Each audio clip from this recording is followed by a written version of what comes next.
This is Conversations with Ronnie Keith.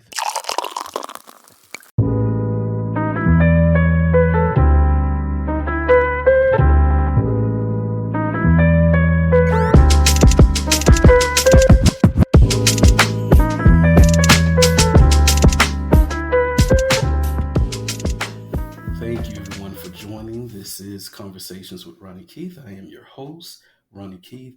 Thank you guys again for downloading, supporting us.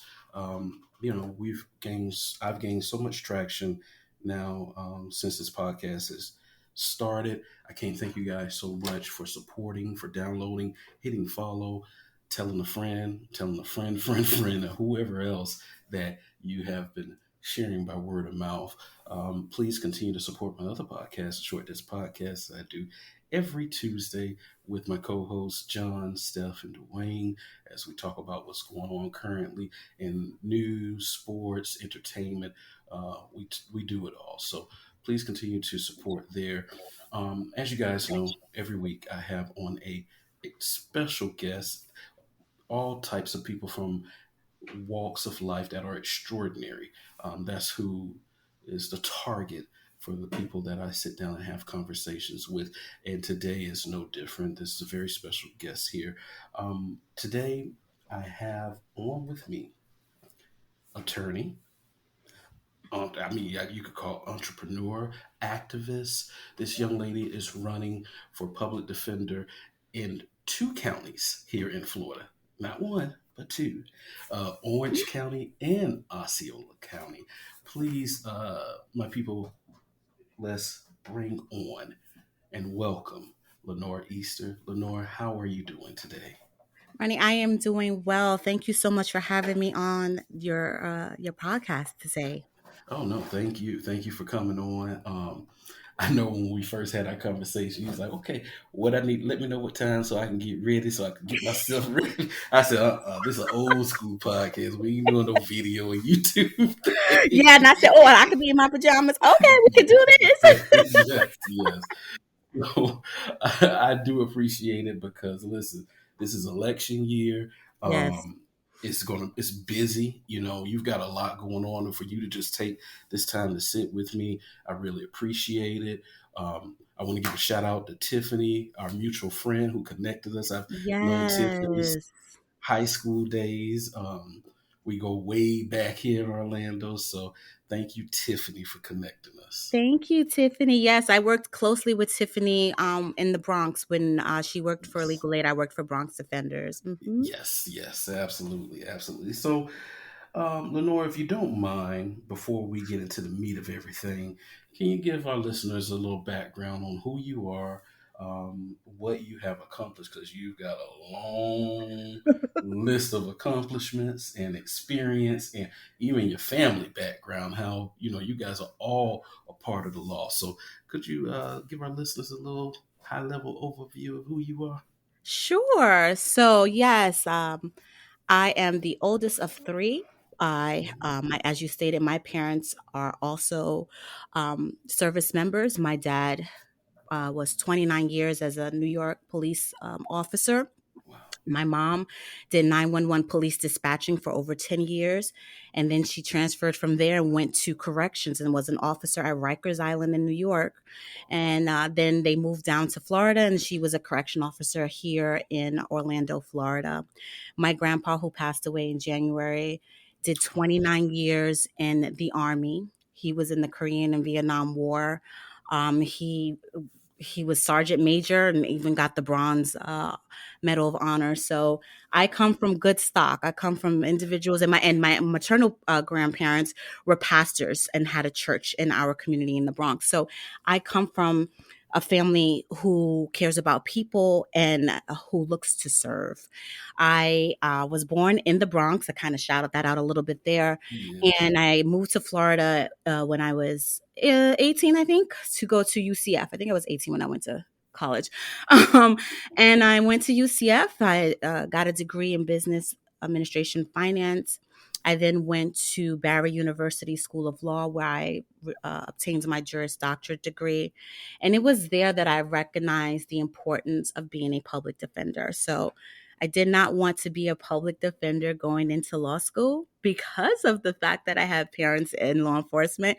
I wanted to get away from criminal law. I Right. wanted to do something exciting. And so I wanted to take my kind of business backing and I wanted to do contracts. So I wanted to do entertainment law.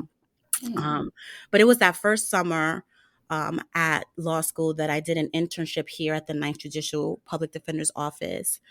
And I had amazing supervising attorneys that, you know, they just was they advocated so hard for their clients, and Hmm. they taught me the importance of being a voice for individuals who are going through one of the worst times of their life and they can't even speak up or defend themselves with their own voice, so you have to be the voice for them. And so you are the person that stands between sometimes them and their liberty. And I realized that a lot of the people we were seeing were Black and brown people and people of color.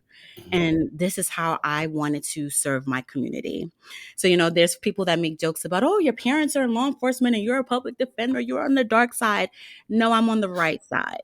I'm helping individuals, and them being law enforcement doesn't make them on the wrong side, right? Hmm. Everybody plays a part in social change. But this was my first job out of law school. Mr. Wesley, who is the current public defender and is going to be stepping down at the end of this year, gave me my first job out of law school. And I represented thousands of clients in traffic, misdemeanor, and felony cases throughout my time there.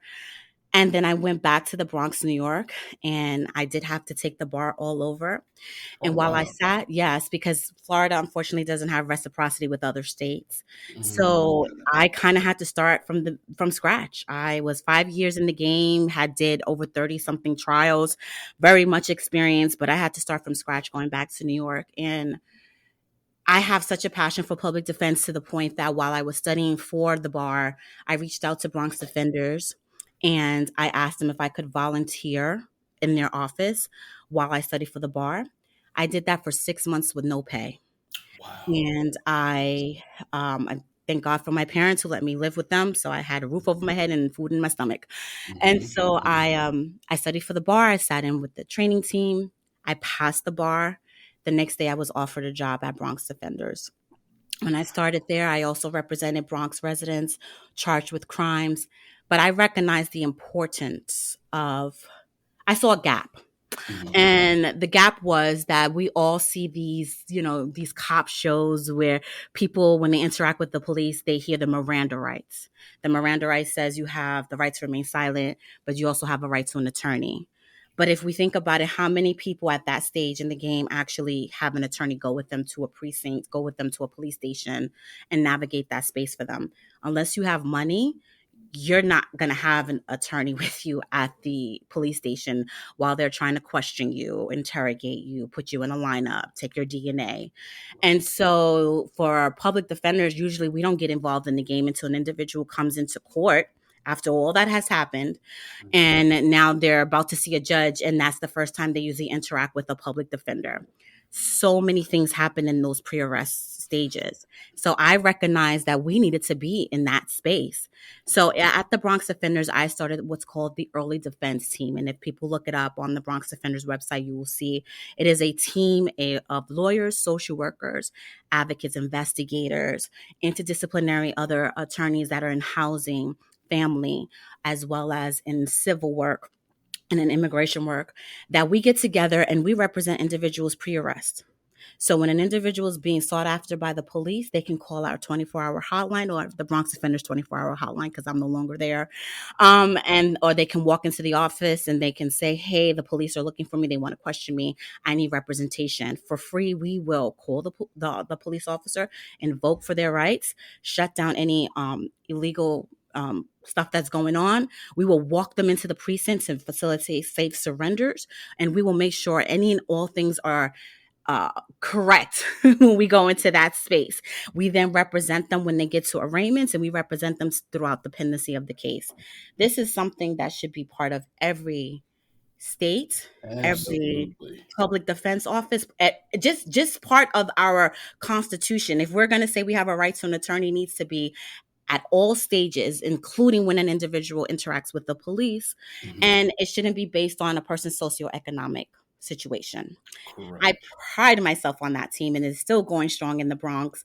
And it is something that one day I feel like I will be able to see happen in all of the 50 states that are around the nation. But Hmm. currently, right now, I'm working with a nonprofit called Partners for Justice. And I knew that when I left the courtroom, advocacy is huge to me, whether it's inside or outside of the courtroom. And so lobbying, whether it's upstate, in New York for key bills like bail reform or legalization of marijuana, or whether it's doing know your rights at a church or at a school to inform our youth of their rights as they, interact with law enforcement or navigate this space. I realized that I wanted to stay in that vein, and I did not want to kind of go and do the fun stuff and the stuff where you get the big money. I wanted to use my skills and ability to be able to help others. And at Partners for Justice, I get to do that. And I do that by working with chief public defenders and their public defense staff to transform how they do public defense from a traditional way to a more holistic, collaborative way.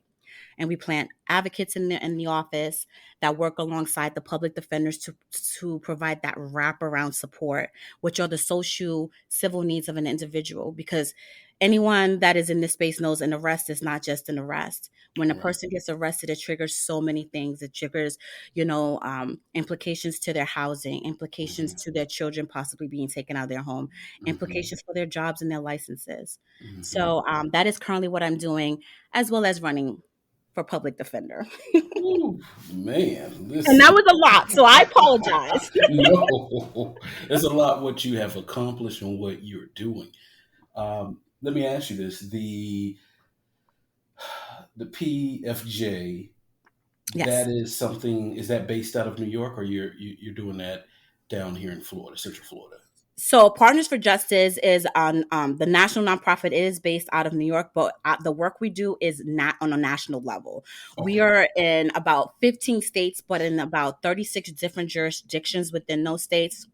We have over 100 advocates. This is a startup that's been in place for about almost 6 years now. Mhm. And I am the regional director for our Northeast, Mid Atlantic, and Central locations. So the offices that I kind of work the closest with are offices such as Albany, Cedar Rapids, Iowa, Washington, Michigan, Delaware, Wilmington, Dover, Wilmington. I'm sorry, Dover, Delaware, Philly, Philadelphia, Cumberland, Pennsylvania, Delaware County, Media, PA. So I work not only in cities and in urban areas. I also work in rural areas, like Mhm. implementing this holistic, collaborative approach to public defense that we garnered and we learned from Bronx Defenders, who is the mecca of it all. Wow, wonderful, wonderful. And I know that you stated about the Know Your Rights, and that's something that you were facilitating up there when you were in Yes. New York, and you also, had a time where you testified in front of the New York City Council regarding the use Yes. of police body Body worn cams. cameras. Yes. Mm-hmm. So, what that's been, that's been an issue. We've Mm-hmm. seen it, happen on TV several times. What what was it in regards as far as you were testifying about Mm-hmm. the body worn cameras? Because I know that sometimes there's a delay in the release of it, Yeah. and so there's been all kinds of calls of either they've been tampered with, or they weren't on, or they haven't released it. Mm-hmm. So what was your advocacy on your part for that when you were in front of the New York City Council? Yeah, so when I spoke to the city council, this was kind of right after, right when things came into play about body cams. Hmm. So for us, what we were seeing when we were getting discovery is that, you kind of touched on it, how we would see that a lot of the interaction would start like let me just back up a little. Hmm. When an officer comes into contact with someone, they're supposed to turn the body cam on right away. Yeah. And there's like my understanding is that there's like a 5 second delay, so it's what we call the buffering period. And so you may not get that first 5 minutes. You can see it, but you wouldn't hear any type of audio. And so it's supposed to capture the whole interaction that is happening between that police officer and a member of the community. What we were seeing at that time when the body cams kind of first came out is that officers were kind of picking and choosing when they started those cameras. Hmm. So when we would get discovery, we're getting it and we're seeing conversations like there's already been like 10 minutes probably of conversation happening, Right. and Right. now an arrest is being happening. But what happened 10 minutes prior to what led to this, right? And so Mm. our advocacy was to push for the correct use of the body worn cams. If a lot of money was being put into the programs, and if they were going to be putting money into programs such as the body worn cams, as opposed to putting them into like public defense or into housing or other areas that were in need, then we wanted to make sure and enforce that they were being adhered to and done properly. So my testimony at that particular point in time was showing how, as a public defender, in order for us to properly do our jobs and effectively represent our clients, we need to be getting the whole footage. It doesn't need to just be somewhere halfway through, or it's just showing an arrest. What led up to that? And Right. so that was one of the things I appreciated about the work that I did at Bronx Offenders, is the advocacy, like I said, that not was only done inside the courtroom as a public defender, but the advocacy that we did on policy agendas such as body cams, or the lobbying we did upstate for bail reforms and things of that nature.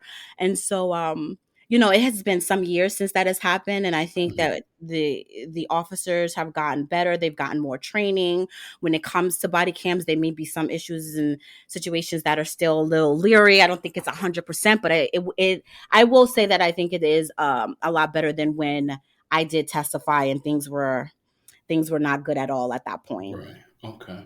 Now we're gonna make our way down south because we're gonna focus Hmm. on you being in Florida and what you're running for. But I have a question for you. So historically, New York has been looked at as one of the more liberal cities in the Yes. United States.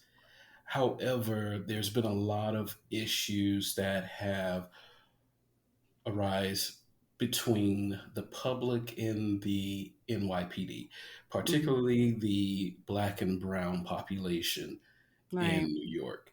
And one of the big, long standing issues for, I would say, probably the last 20 years has been the stop and frisk. Yes. Hmm. Hmm. And that's happened, of course, to people of color. We know that black people they have been targeted more than Right. any other population there in New York. And so, as a public defender there in New York, how many cases did you come across, and how much of the body cam um, decision played into that as far as the stop and frisk? Because that law was implemented where basically they could stop anybody Hmm. and frisk them. But Right. then, were body cameras on when these were taking place? And if so, how do you combat that if, they're given the autonomy to stop whoever they want? And pretty much if, hey, you smell like you got some marijuana on you, you don't have it, but, maybe I find a little residue, I can possibly arrest you. Right. How do you Yeah. come, how did you get any cases like that? And if so, how were you able to combat anything like that in New So I York? would say body cams kind of came about a little later. Stop and frisk was under the Bloomberg administration, and then thereafter De Blasio came in, and he kind of put an end to stop and frisk, and it was kind of under the De Blasio administration where the body cams came into play. Hmm. It was kind of right before like the Black Lives Matter movement, but Right. getting close to it. And so, a lot of the stop and frisk cases that we had, body cams were not a part of it. Mhm. There were things that happened, it was known that was what was going on, but of course it wasn't being captured on video. And let me just say this. My dad, 29 years as a police officer. There are a lot of law enforcement officers that are doing the right work. Right. Um, and then there are those that are not. And Mm-hmm. so it sucks that, the bad apples spoil it for the whole bunch type Right. of thing. And so I did have cases that included stop and frisk, and it was more so we had to kind of hear from our clients and kind of look at the reports. And like you were saying, if it smells like something ain't right, like why, how did you come up on this person just all of a sudden? You know Right. what I mean? Right. And Right. so like, or you saw a bulge, but you was like 100, 1,000 feet away and it was pitch dark outside. How did you see a bulge type of thing? And Mm-hmm. so, at the end, certain things like that, you could tell, okay, that these were pretextual stops and there were things that needed to be fought. And for the most part, you fight those things in what we call like motions to suppress. And we argue that certain evidence should be thrown out.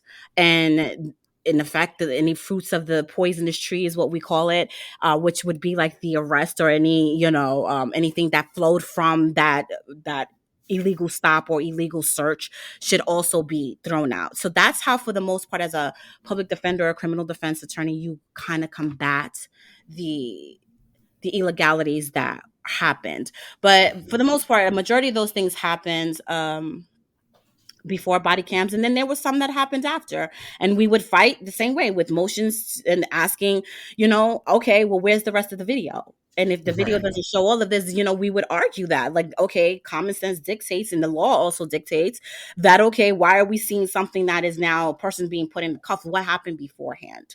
And so it's called kind of like the law of completeness. Like, if you're showing me a piece, I Mm-hmm. want to see the whole thing.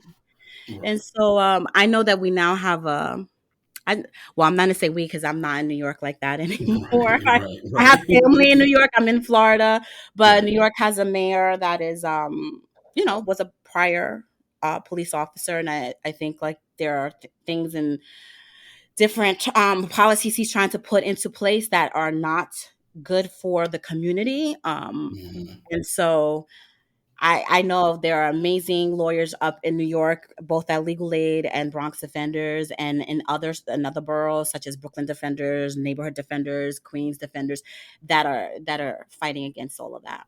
Okay, that's good because I know, when you're talking about Mayor Adams, and I know in his Hmm. first year, he had the highest stop and frisk rate Yep.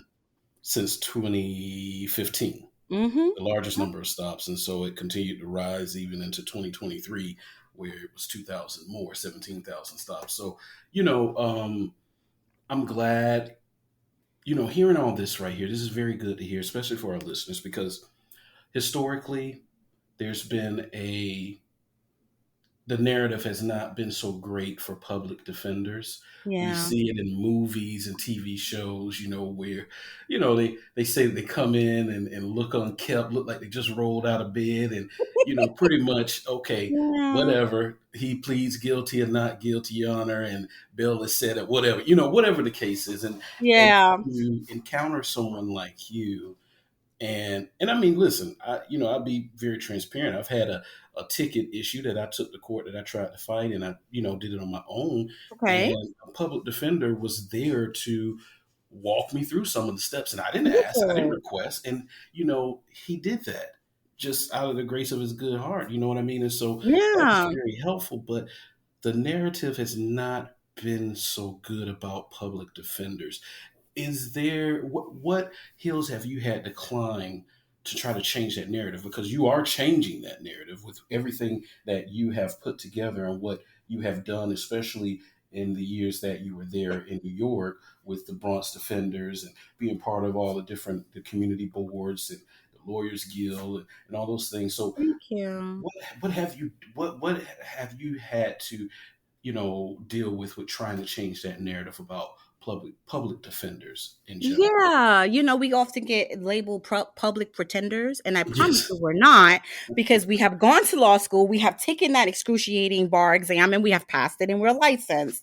Mhm. And I think what people need to understand is that public defenders are amazing individuals who are not getting paid, outside as a private attorney for their work. They get a regular check, a regular salary. So Right. the outcome is not based on, okay, if you give me $10,000, I'm gonna do this or I'm gonna do that. These are usually young attorneys who are out of law school, and a lot of people who have dedicated their entire career to public defense. So you have some long timers in there too, kind of like me.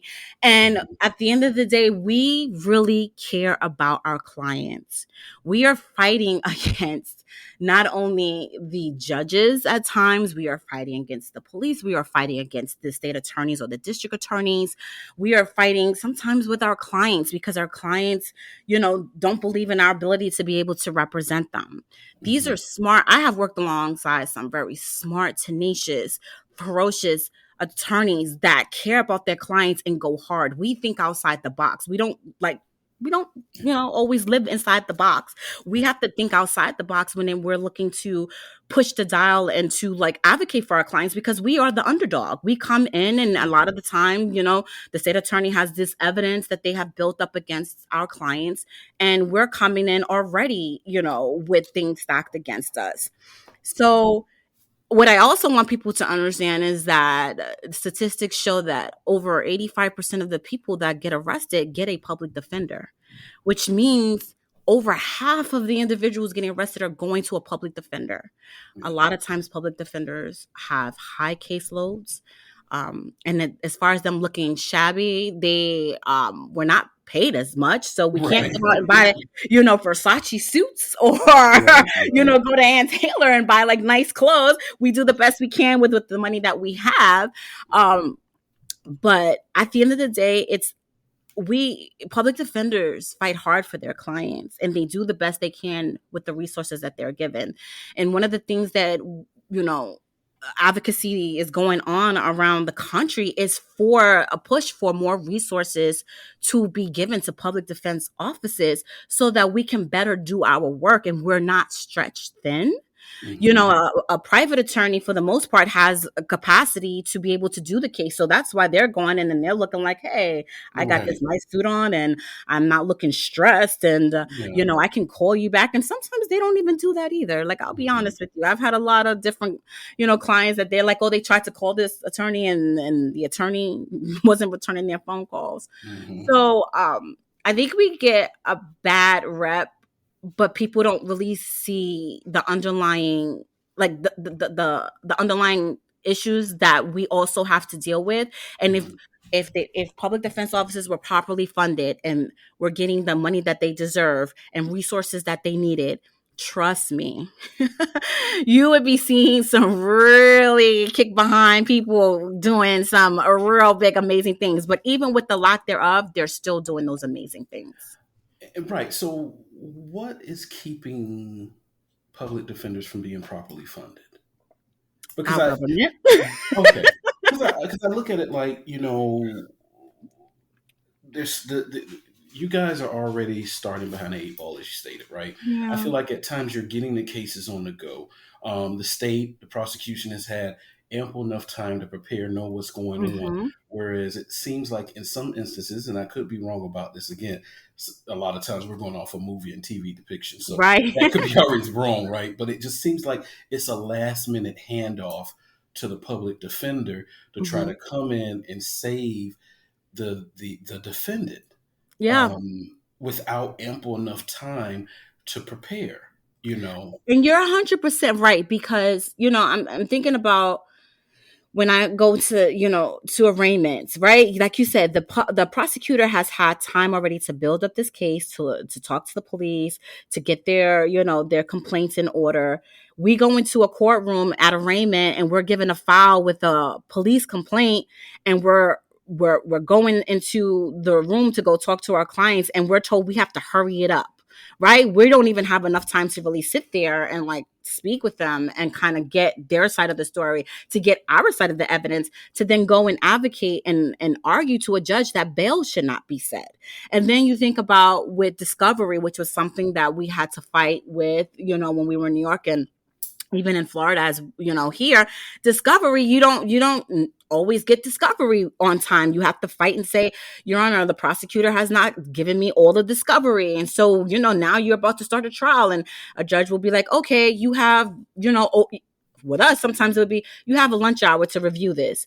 They've had months with this document, and we have an hour, if that, because you have to walk from, the courtroom to a place where you can read it, and then you come back. So, like, you got what, 40 minutes to read a document and figure out a defense to it, or to, they don't have the full witness statement, but now they want to bring a witness in, and you're now, oh, well, you have to deal with it. And so you're correct. We have to deal with a lot of those different things, and we try to push back, and we set records, and we appeal them, and there are times when we win those appeals, but that is how it happens for us. We have to really be quick and think on our feet and be able to defend in those spaces and circumstances. It sounds like to me, and thank you for that, it sounds like to me we need a lot of public defenders to become judges, because it seems like that's the only time that there will be any type of understanding in these circumstances. I take it that not a lot of judges were started out as public defenders when they entered law. Yeah, there's I know a few that do it, but yeah, a lot of times it's people who have been prosecutors, or people who just kind of are been appointed. But we have Ketanji as in Supreme Court, who is a public defender. So right. yes, we're making our way. Yes. Now, so let's fast forward here to Florida. How long have you been back in Florida? So I have always been in Florida. So so when I came in 96 and I worked here, and then I did go back to New York, but I would look at it like I was in New York to work, but I was really here in Florida. My parents, they retired and they moved down here. And if anybody knows me, they know that I am, if you see me, you usually see my mom or my sister. You see us. We're at Click. We roll deep. And so I'm always with them. And so I would always come back, and I would be here every month. I was home with my family, sometimes twice a month. I was here. Like, everything was still here. My car was here. Like, all my stuff was here. I kind of just was up in New York, and I was like working. But it really came down full time during COVID. So as a lot of people know, New York was hit really bad with COVID. They were shut down completely. And what happened was we got notification that we had like 2 days, 48 hours to like wrap up cases, get our clients out, do what we needed to do, because court was being shut down. And so my parents happened to be up in New York with me, and I literally said, okay, I'm going to just come home with you guys. I remember I had never seen New York like this. I had went downtown, and I was on Fifth Avenue, 12 o'clock, middle of the day, where usually you see taxis and cars beeping and people walking the street, and it was nobody. I have a video, like nobody. So it was like something really bad is happening here. And so my parents were going home, and coming back to Florida. And I said, I'm going to come home with you guys. This is probably going to be like 2 weeks, and I'll come back and I'll go to work. It turned into 2 years. We could not really open back up the courts. It was really, really bad. We did remote court, virtual court for close to 2 years. And, I would go back and forth because one of the things with early defense is that we were kind of like the lifeline to the office. So while the office was closed down, people could still get legal help because they were calling our hotline, they were interacting with us, and then we would navigate and send them to where they needed to go, as far as like the disciplinaries within the office. And I would go up and, to check on our apartment, and I would also go and do surrenders with my mask on and my shield, and I would walk people in and make sure that they were safe and things were going well. I was still doing that, but I was here. I was in Florida with my family. And it was in 2022 that I kind of recognized that this is where I wanted to be. So many people lost loved ones during that time. Yes. And I recognized the real importance of being with my family. My parents are kind of getting older, and you can't get that time back. And so I started looking for a house actually here. But as we all know, the housing market was crazy too, because so many people were coming down from up north, driving the prices up. That didn't happen. And so I stayed with my parents. And so Yeah, and so I looked for something that was local or either remote, because I am licensed in both Florida and in New York, Okay. and that's where I found Partners for Justice, and then it allowed me to be here with my family, travel for work, and still be able to do the amazing public defense adjacent work that I do every day, but while I get to stay with my family and live in Florida. Oh, that's wonderful. That's wonderful. So now you have now started. When did the campaign start? So you are officially running to Yes, for 9th Circuit Public public Defender defender. Yes. in Osceola and Orange. There's even an incumbent, Robert Wesley. He's endorsed you. I guess Yes, he's he is. retiring, or is Yes, he he is looking stepping down. Yes, after Okay. 24 years, that's a long time. Yes, that is. 24 years, he's decided to step down, and he recognizes the importance of taking this office to the next level, right? Mhm. 1969's Gideon, which is Gideon versus Wainwright, which is the case that started public defense, is not the same public defense of 2024, right? Change is Mhm. inevitable. Our society has changed, our communities have changed. We cannot do public defense in the same traditional way that we've been doing it. We need to elevate, and we need to focus on the humanistic part of an individual, and I have that experience.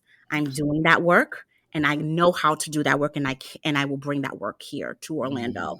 But yes, I am now running for this position. I got in the race, I would say, like the end of March. Mhm. Um and yeah, kind of right before qualifying. I Right at put the my right name at in. the stretch, right at the deadline. Hey, I like to make an entrance. That is a grand entrance if ever would be. So yes, and I came in and we hit the ground running, and we're going strong. And August 20th is our primary. I do have a opponent who used to work in the office with me. She was actually my supervisor. Oh wow, She's no longer in the office, and I am not either. And so, and as you stated, Mr. Wesley is endorsing me. that's a strong endorsement. It So really is. let me ask you this. So this is new for me. From a political arena, you're able to run for public defender in both counties, Orange and Osceola County here in Florida. How is that? So the way that it works is Florida is comprised of 20 judicial circuits, and Mhm. they're not just like, hey, Jacksonville and just Tampa or Right. Orlando. Like they kind of like cut in weird ways. And Mhm. so those 20 circuits, the ninth is comprised of two counties, which is Orange and Osceola of Orlando. So kind of long before I was around, this is what it was. This is the way that it was. So Mhm. this particular position requires the person to be over both the Osceola office and the Orange County office, and as well as there is a juvenile unit as well.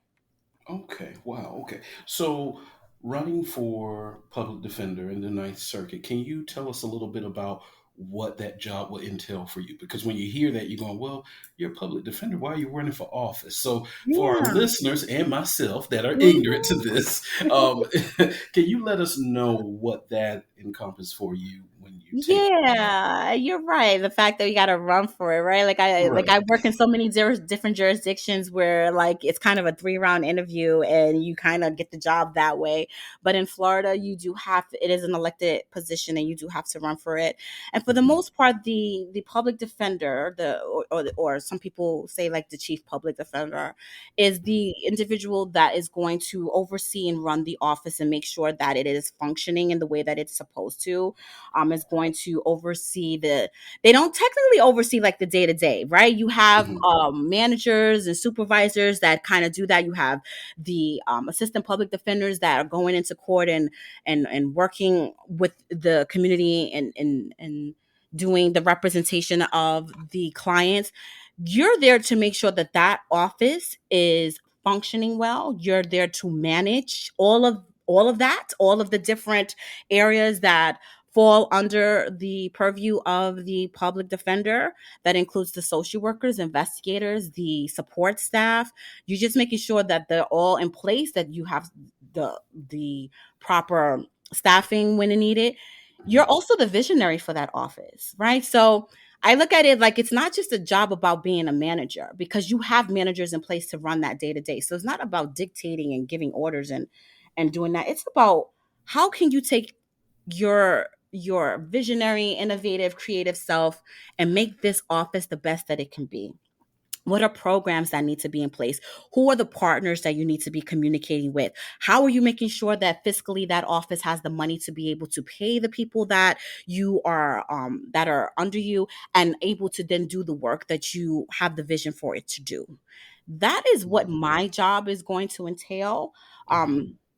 And one of the biggest things that I plan to do is to kind of take all of the skills and the things that I have done throughout the years, and I want to build a holistic unit.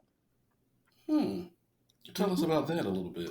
So, we talked to extent about the having advocates, doing the wraparound support, making Mhm. sure that we are connecting clients with the proper social needs that they need as they come into the system.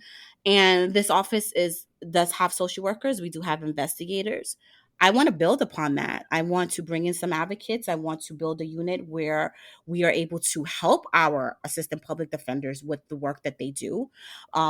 But we are also helping our clients by way of doing that as well. So those advocates will be linked with the clients, work alongside the assistant public defender, and they will make sure that our clients are getting the proper services that they need so that they can be better, stable, and productive individuals in our society. They will help and do some mitigation work. Um, and that in turn ripples into the community, because I know a lot of people say, well, I don't need a public defender. I'm not going to get in trouble. And by the grace of God, hopefully you will not need a private or a public defender. But the studies show that 1 in 3 people that get arrested get a public defender. So it may not be you, it could be a loved one. It may Mhm. be somebody on your job. It may be somebody that's your neighbor in your community.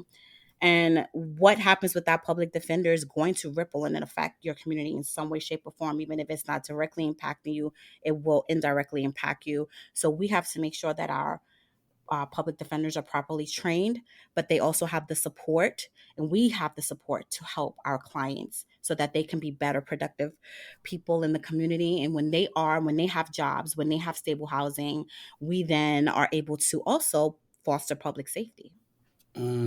Okay, that's wonderful. So that sounds like your platform. I think so. I think so, yes.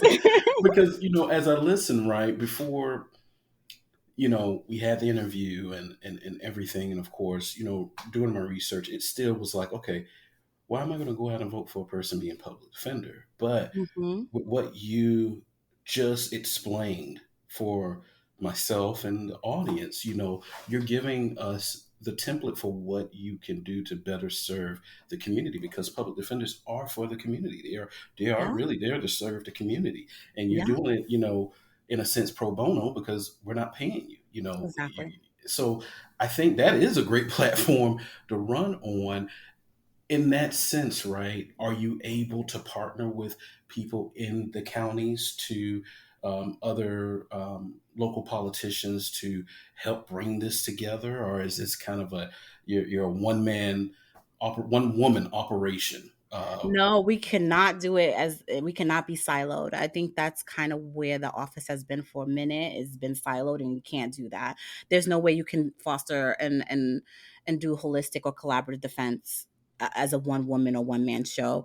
I will say that my campaign trail line, meaning a lot of individuals and people who are and organizations who help low income or indigent individuals, homeless people with a lot of the services. And these are people that I want to continue to build relationship with, so that when we have a client that needs their services that they are able to provide, we can then call them up and we can make referrals, and we can connect them with the proper people who are the experts in those particular fields, and we can get our clients the necessary services that they need.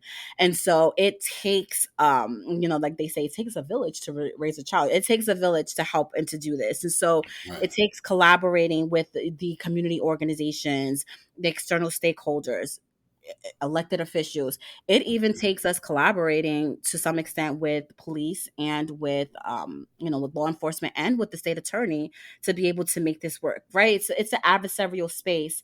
But if you're continually fighting against each other and not finding some sort of common ground, nothing is going to ever get done. We will just continue to see the same problems, backlogging cases. um, Nothing is going to be improved.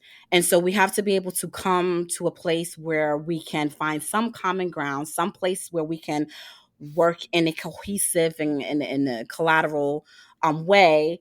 And in other spaces, if we have to be adversarial, we are adversarial, because that's the way that the system is kind of like set up. Right. But yeah, we have to work in tandem with each other to help to make this work. And this is something that it works in other places. I know people will say, like, this is not New York, and so you can't bring New York to Florida. I'm not trying to bring New York to Florida, because this is happening. Like I said, I do Partners for Justice, and I talked about the sites I'm over, but we're already kind of doing this in Florida. We're doing it in Miami. We're possibly going to be doing it in Tallahassee.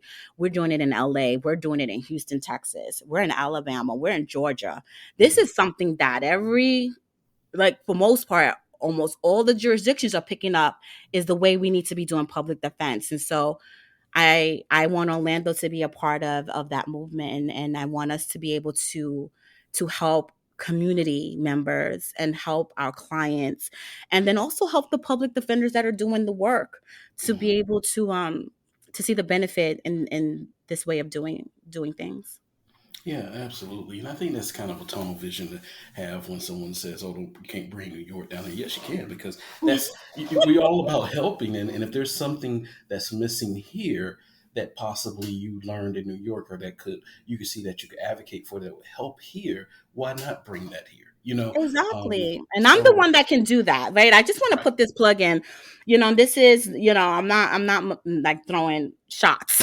But I am saying that if you look at me and my opponent, I have that ability to do that because I have been doing it. And like you said, you can't be tunnel vision. My opponent has been in the office and has only seen it in one way, whereas I have been in myriad different places across the country, and I see what works and what doesn't work. And that's the experience I'm able to bring to this office. Now, there are going to be things as far as when we get in there that we try to implement and it may not work, and we have to pivot and we have to change. But I have that foundation. I have those connections. I have that ability to already do it and to get it done and to make it work. Right. That's me. Yes. Lenore, you just really you took it right out of it, because I was going to ask you next, why should we vote for you? But you just answered that. So let me ask you this: the preliminary is in August. Yes. I'm already speaking into existence. You're I moving love on it. past the preliminaries. What's next for you after preliminaries? So the primary is August 20th. Primaries, not the Early, primaries. I'm yeah. sorry. No, that's okay. So vote by mails is going to start to go out actually in July. I think like around July 22nd or so. There's not an exact date. It kind of goes out. If you look at your supervisor elections, it goes out 20 something days or so before early voting, and early voting starts August 8th. August 8th. And then the election date is August the 20th. And, Actually, which is right August around 5th. August 5th. Oh, see, That's okay. That's you're trying to okay. make me more nervous. No, let me stop. That's okay. Listen, I want everybody to turn out early, man. I No, don't want to go to exactly. the No, eighth. thank you. Thank you so much for fixing that for me. That's Yes. okay. And so at the end of the day, we have the primary because we are both Democrats. Kind of is winner takes all in the primary. We do not have a Republican running against it, so it will not go to a general election. And Okay. so August 20th is the day that we would hopefully find out. And sometimes these things go to the next day, but hopefully August 20th will be the day we will find out who won. And I'm speaking it into existence as well that it will be me. And the work starts. Now technically we don't get sworn in until January, but the work starts right away. Wonderful. Listen, you guys go out and support the sister Lenora Easter. Listen, if you need to know where you can go and vote for her in Orange or Osceola County, you can simply go on her website, Lenora Easter. That is spelled LenoraEaster.com. And then you scroll all the way down to the bottom, and it has all the voter information for you in Orange County and Osceola County, where you can vote, what the time is for the voting locations, and everything that you need to do. They also have information where you can vote by mail. And as she stated earlier, there's an early voted by mail for you guys information there as well. Don't wait to vote on August 20th. Get it done early. And Lenore, I know again, we talked about you being a public defender. It's pretty much a pro bono job. Yes, you do get paid, but you're not living the lavish luxury lives of these, hey, I'm going to charge you $5,000 an hour lawyers, right? Yeah, no. How can we help you in your campaign financially?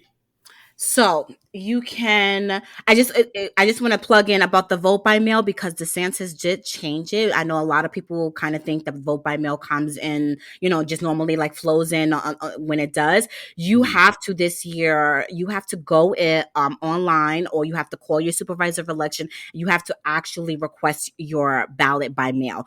So What? if yes, When did that DeSantis happen? erased it and it's a new law, and so if Oh my you're thinking God. it's just going to automatically come, unfortunately no, you have Yeah. to be proactive.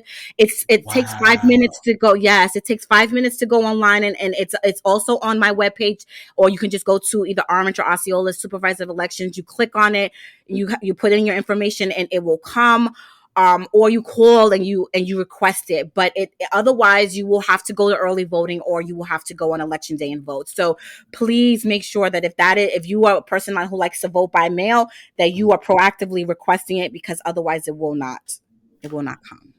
But Man, listen. We've been talking about him so much on the short desk, and these 50 million laws he done passed. He slipped that one in there that we had no idea. I'm not a yes, vote by mail, but there's a lot of people in our community that are. yes. So, wow. Okay. Exactly. So now how you can support me. You can support me also by going to the website. There is an Act Blue as well as a PayPal link that you can donate. I know people, may not want to just be giving away their money. Trust me, I understand that. Like we need our money to live and to survive. But understand, the money doesn't come to me. This is something that is being used to get the messaging out, so that we can reach as many people and as many voters as we can, so that we can get me into office to do the amazing work that I'm speaking about. So any amount helps. I mean, $25, $50, you know, it helps. The maximum that an individual or an organization can give is $1,000. Mhm. So I do ask that you do, consider donating to my campaign. And if you can't be able to do it in a monetary way, there's also ways for you to get involved and volunteer. We are canvassing, which means we're going out and we're knocking on doors, we're meeting with voters, we're talking Mhm. about me and my campaign and my experience. We're also going to be doing some phone banking, where we're going to be calling people, and you can do that from your home. It's through an app. You're able to call people, and you can tell them what I just told you guys about the vote by mail and the different dates, but then also let them know about my platform. So please, I urge you to get involved in some way, shape, or form to help us cross that finish line. Absolutely. And even if you're donating and you feel like you don't have the money, just remember you may have your family member or yourself that may find themselves in a situation where they need a good public defender to help them because financially they may not be able to pay that $1,000 an hour for that lawyer. So this is going for a better cause and someone that can champion champion Well, champagne is change. what we're going to have on the 20th when we That's celebrate. right. That's right. Lenora, I want to thank you so much for taking the time to meet with me and talk with me and get your voice heard out there with our listeners. We've got a big audience here in the Central Florida area, so that'll be Great. great to get this out to them. I really, really appreciate it. Before we go here, can you one more time let everyone know your website and how they Yes. can help contribute and how they can make change with bringing you forth into this position. And Ronnie, thank you so much for having me. I appreciate, individuals like you that are allowing me the space and to talk about my platform and to talk about the things that I want to do and to talk about the importance of the office. Like you said, public defenders don't often get the best rep out there. And so if I am able to kind of inform and educate individuals, that I always appreciate platforms that allow me to do so. But yes, please go to my webpage at Lenora Easter, LenoraEaster.com. You can also follow us on social media. So Lenora Easter for Public Defender. We're both on Facebook and Instagram, and you can see the different things that we're doing. We have links on there as well. We're selling shirts too. So hey, help us be a walking billboard and get some nice purple shirts and not white and just they're purple and vibrant. So come on out and you can go on the website as well, and through the Act Blue you can order you a t-shirt and we'll make sure that you get it. I really just appreciate this opportunity for people to get educated. And I was a person that sometimes felt that voting wasn't, my vote doesn't matter. And I realized that, we're seeing how important it is nowadays with the way the state of politics and the way that things are, that we not only use our abilities and our skills and our gifts that God has given us, but we also use our power to vote to Absolutely. effectuate change. Absolutely. Thank you so much. And thank you, thank you, thank you. You know, best of luck for you. Definitely be praying for you, and Thank you. voting for you as well. Yes, thank And you. the next time we have you on the show, we'll hopefully be talking. Well, we will be talking, not hopefully, we will be talking to Circuit 9 Public Defender for Orange and And Osceola I County. didn't plug this in, which is a very huge thing. Me Yes. winning I will be the first African American woman public defender in the state of Florida. Oh, It will be history. So wow. we got to make history here. Yes, we do. Yes, we do. If there was ever a reason for you guys, not only because of her platform and what she's trying to do, but let's make some history here. Okay? Yes, Let's yes, get let's her do it. in there in that office. Lenore, thank you so much. I really appreciate it. I'm so honored and glad that you were able to come on here and talk with me. Thank you again. And we look Thank forward to you. speaking to you as the Circuit 9 Public Defender for Orange and Osceola County. And I look forward to coming back as such. Thank That's you, right. Ronnie. You're welcome. And this has been Conversations with Ronnie Keith.